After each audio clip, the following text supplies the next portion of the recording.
Hello friends, welcome to the next class of how to learn English. आज हम करने जा रहे हैं मॉडल सेंटेंसेस।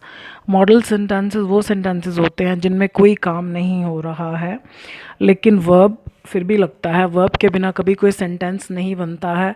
तो मॉडल सेंटेंसेस में आज जो हम करने जा रहे हैं उसमें जो वर्ब यूज़ हो रहा है वो है बी। बी का मतलब है होना। तो बी की फॉर्म्स होती हैं इज़, एम, आर, पास्ट में वॉज, वर और बीइंग और बीन। इनके अलावा बी की कोई फॉर्म नहीं होती है। तो मॉडल सेंटेंसेस में हम क्या बताते हैं?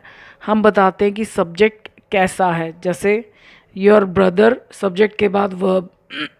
वर्ब सभी में यही यूज़ होगा। योर ब्रदर इज़ इमेच्योर, ना समझ। तो हम बता रहे हैं कि जो सब्जेक्ट है वो कैसा है। अब आप देखो इसमें कोई काम नहीं हो रहा है। My mother is in the kitchen, subject कहाँ है? सो मेरी मदर जो है वो कहाँ है? किचन में है। सब्जेक्ट कौन है या क्या है? My friend is a doctor, मेरा फ्रेंड एक डॉक्टर है। तो वो कौन है या क्या है? अब इसमें ए नहीं लगाया, इसमें ए लगाया। मैंने अक्सर देखा स्टूडेंट्स को, यहाँ पर हम किसी का गुण या दोष बता रहे हैं, ये एडजेक्टिव है तो अकेले एडजेक्टिव के आगे ए एन नहीं आता है। जैसे अब आप ये सेंटेंस देखो, my neighbour is a proud, मेरा पड़ोसी घमंडी है। अगर हमने अकेले एडजेक्टिव पर ही सेंटेंस ख़त्म कर दिया, यानी सब्जेक्ट की अच्छाई या बुराई बताई और उसके बाद हमने फुल स्टॉप लगा दिया, तो कभी भी ए एंड द आर्टिकल नहीं यूज़ होता है। अगर हमने लगा दिया तो हमें इसके बाद नाउन लगाना पड़ेगा कि my neighbour is a proud man, तब तो ठीक है कि अ प्राउड मैन। तो अ किसके लिए आया? मैन के लिए आया। एक घमंडी तो कोई मतलब ही नहीं होता कि मेरा पड़ोसी एक घमंडी है, मेरा पड़ोसी एक नासमझ है। मैं तो यहाँ पर या तो हम नाउन लगाएं या फिर इसको नहीं लगाएं, क्योंकि जब भी ए एन द आएगा उसके बाद नाउन आएगा। अगर एडजेक्टिव आ रहा है तो फिर उसके पीछे नाउन लगाना पड़ेगा कि your brother is an immature boy. एक और होता है, इसमें आपको लगेगा कि तो इसमें तो काम हो रहा है। द बॉटल्स आर ब्रोकन, बोतलें टूटी हुई हैं। तो ये शो कर रहा है कि वो पहले से ही टूटी हुई हैं।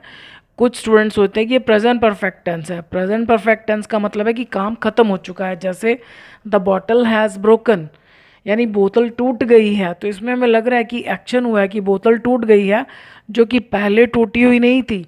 इसमें क्या है? बोतल पहले से ही टूटी हुई है। अब कुछ स्टूडेंट्स आप में से कुछ लोग कहेंगे कि ये तो पैसिव वॉइस है। हाँ, ये दिखने में पैसिव वॉइस जैसा ही है, बी प्लस थर्ड फॉर्म आ गया, लेकिन ये स्टेटिक पैसिव वॉइस है। स्टेटिक मतलब जिसमें आप किसी चीज़ की स्टेट बता रहे हैं, अवस्था बता रहे हैं कि वो किस अवस्था में है। तो इसका एक्टिव वॉइस नहीं बन सकता है। ये दिखने में पैसिव वॉइस जैसा लगता है लेकिन इसमें काम कुछ भी नहीं हो रहा। और अगर हमसे कोई पूछता है कि इसमें वर्ब क्या है, तो उसमें वर्ब केवल ये है, ये वर्ब नहीं है। ये यहाँ पर एडजेक्टिव का काम कर रहा है। जैसे हम कहते हैं बोतलें नई हैं, द बॉटल्स आर न्यू, तो न्यू एडजेक्टिव है। ऐसे ही ये पास्ट पार्टिसिपल है, ये यहाँ पर एडजेक्टिव का काम कर रहा है। तो जब हम कोई चीज़ ऑलरेडी ऐसी हुई हुई है तो वो प्रेजेंट परफेक्ट टेंस नहीं होता है। इसमें इज़, एम, आर ये वर्ब है, ये एडजेक्टिव है। जैसे इमेच्योर एडजेक्टिव है, ऐसे ये यहाँ पर एडजेक्टिव है। अब मैंने एक और चीज़ देखी है स्टूडेंट्स को, उनको ये इज़, एम, आर वाले sentences, is, am, are, was, were तो ठीक है, आगे और हेल्पिंग वर्ब्स के साथ बनाने पड़े तो वो वर्ब ही नहीं लगाते हैं, उनको कन्फ्यूजन रहता है। तो मैं आपको एक ही सेंटेंस को हर जगह पर हर तरीके से, मतलब अलग अलग हेल्पिंग वर्ब्स से बनाकर दिखा रही हूँ। आप देखो सब में इज़ आ रहा है, मतलब उसकी शक्ल बदल गई है, लेकिन वो बिना इज़ के नहीं बनेगा। आप देखो मैंने आपको बताया ना, इज़ की फॉर्म्स, ये सारी इज़ की फॉर्म्स है। तो आप देखो हमने सब में इज़ लगाया। जिस सेंटेंस की सिंपलेस्ट फॉर्म में आपका वर्ब इज़ है, तो आपका कोई भी सेंटेंस यही बात बिना इसके बनेगी ही नहीं। हाँ, इसके रूप बदलते जाएंगे। अब जैसे हम कहते हैं द स्टोरी लंबी है, तो the story is long. The story was long यानी लंबी थी। होगी यानी जैसे हम फ्यूचर में, जैसे हम कहते हैं अगर आप 4 पेज की लिखोगे तो स्टोरी लंबी ही होगी। द स्टोरी विल, अब मैंने यहाँ देखा है कि स्टूडेंट खाली विल के बाद लॉन्ग लगा देते हैं, बी लगाते ही नहीं है। इज़ के बिना कैसे बनेगा? ये तो खाली हेल्पिंग वर्ब है। आप जब भी इनके साथ बनाओ ना इस तरह का सेंटेंस, तो आप इनको निकाल कर देखो कि आपके पास बचा क्या। जैसे मैंने ये लिखा, मान लिया द स्टोरी विल लॉन्ग, मुझे नहीं पता कि बी लगाना है, तो मैं चेक करती हूँ, क्योंकि आप किसी सेंटेंस में काम नहीं हो रहा ना, तो आपको ये तो नज़र आना ही चाहिए। मैं विल को निकाल देती हूँ, तो मुझे सेंटेंस बाकी बचा द स्टोरी लॉन्ग, तो सब्जेक्ट के बाद वर्ब तो है ही नहीं। विल तो हम सिर्फ इसलिए लगा रहे हैं कि फ्यूचर की बात हो रही है, वर्ब कहाँ है। विल के बाद वर्ब की फर्स्ट फॉर्म आनी चाहिए।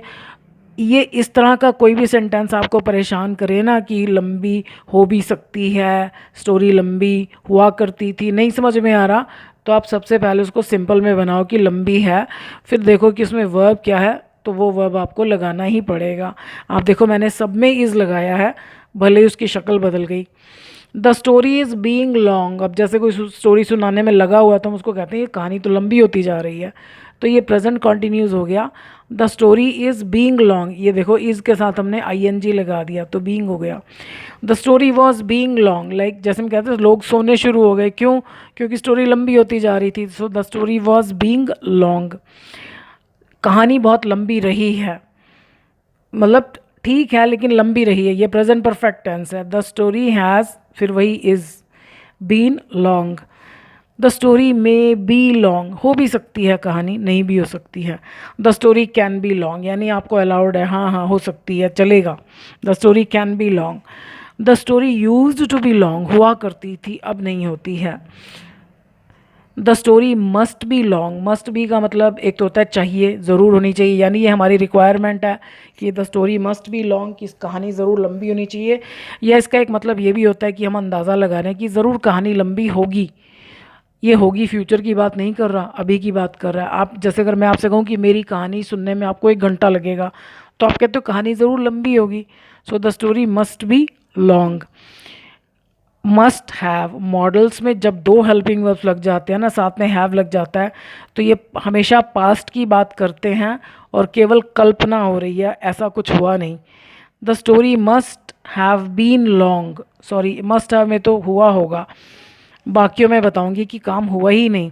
The story must have been long, ये पास्ट की बात कर रहा है कि ज़रूर कहानी लंबी रही होगी। जैसे हम कहते हैं कहानी सुनते सुनते लगभग सभी लोग सो गए थे, तो हम कहते हैं ज़रूर लंबी रही होगी। ये अभी की बात कर रहा है कि कहानी ज़रूर लंबी होगी। जैसे अगर मेरी कहानी को सुनने में आपको 1 घंटा लगेगा, तो हम कहते हैं हाँ लंबी होगी तभी 1 घंटा लगेगा। ये पास्ट की बात कर रहा है। तो आप देखो कोई भी सेंटेंस, आप एक ही बात को अलग अलग तरीके, एंड अलग अलग कर रहे हो, वर्ब सेम है, सिर्फ उसकी शक्ल बदल रही है। तो जब भी ये लंबा वाला सेंटेंस आए, ऐसे आए, तो ना समझ में आए तो पहले ये बना कर देख लो, फिर आप देख लो कि अब इसके आगे हमें कौन कौन से हेल्पिंग वर्ब लगाने हैं। अगर हमने मस्ट हैव लगाना है तो लगाइए, और उसके बाद इसकी थर्ड फॉर्म हो जाएगी been. So the story must have been long. The story should be long, कहानी लंबी होनी चाहिए, यानी ये हमारी रिक्वायरमेंट है। तो आप देखो शुड के बाद फिर बी आ रहा है। द स्टोरी शुड हैव, अभी मैंने आपको बताया ना कि मॉडल्स के बाद जब हैव लग जाए, 2 हेल्पिंग वर्ब लग जाए, तो पास्ट की बात होती है। The story should have been long, ये शुड, कुड और वुड, इन तीनों में खाली कल्पना की जा रही है, जो बोला जा रहा है वो एक्चुअली हुआ ही नहीं। The story should have been long, कहानी लंबी होनी चाहिए थी, ये खाली होनी चाहिए, चाहिए थी के लिए 2 हेल्पिंग वर्ब, आगे देखो फिर बीन लगा हुआ है। ये पास्ट की बात है, लंबी होनी चाहिए थी लेकिन हुई नहीं, तभी तो हम कह रहे हैं कि लंबी होनी चाहिए थी। The story could have been long, फिर आप देखो 2 हेल्पिंग वर्ब, यानी पास्ट की बात हो रही है और केवल सोचा जा रहा है कि कहानी लंबी हो तो सकती थी पर हुई नहीं, यानी ये पॉसिबल तो था लेकिन किया नहीं गया। The story could have been long. The story would have been long, कहानी लंबी हो गई होती, हम कहते हैं ना ये तो हमने रोक दिया वरना तो कहानी लंबी हो जानी थी, लेकिन हुई तो नहीं ना। तो ये should have, could have, would have का मतलब ये होता है ये होना चाहिए था पर नहीं हुआ, ये हो सकता था, संभाव मतलब पॉसिबिलिटी थी, एक रास्ता था पर नहीं हुआ, ये भी पक्का हो जाना था पर किसी वजह से नहीं हुआ। तो आप देखो मॉडल सेंटेंसेस में जब भी आप सब्जेक्ट के बारे में ये बातें बताओगे तो बिना इज़ के नहीं बनेगा, और ये इज़ की फॉर्म्स हैं। आप आगे जितने मर्जी हेल्पिंग वर्ब्स लगाते जाइए, बिना इज़ के ये बात नहीं बनेगी। सो आई होप आपको क्लियर हुआ होगा कि इज़ कैसे रूप बदलता है और उसका मीनिंग क्या होता है। सो अभी के लिए इतना ही। Thank you for watching this video.